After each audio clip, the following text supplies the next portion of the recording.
రామయ్య తండ్రి మా నోములన్నీ పండినాయి రామయ్య తండ్రి మా సామి వంటి నువ్వేలే రామయ్య తండ్రి రామయ్య తండ్రి ఓ రామయ్య తండ్రి మా నోములన్నీ పండినాయి రామయ్య తండ్రి మా సామి వంటి నువ్వేలే రామయ్య తండ్రి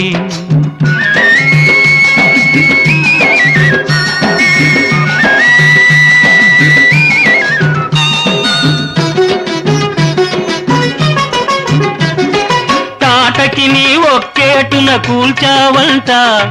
శివుని విల్లు ఒక దెబ్బక ఇరిశావంట తాటకిని ఒక్కేటున కూల్చావంట శివుని విల్లు ఒక దెబ్బక ఇరిశావంట పరశురాముడంత ఓన్ని పారదరిమినావంట ఆ కథలు చెప్పుతుంటే విని ఒళ్ళు మరచి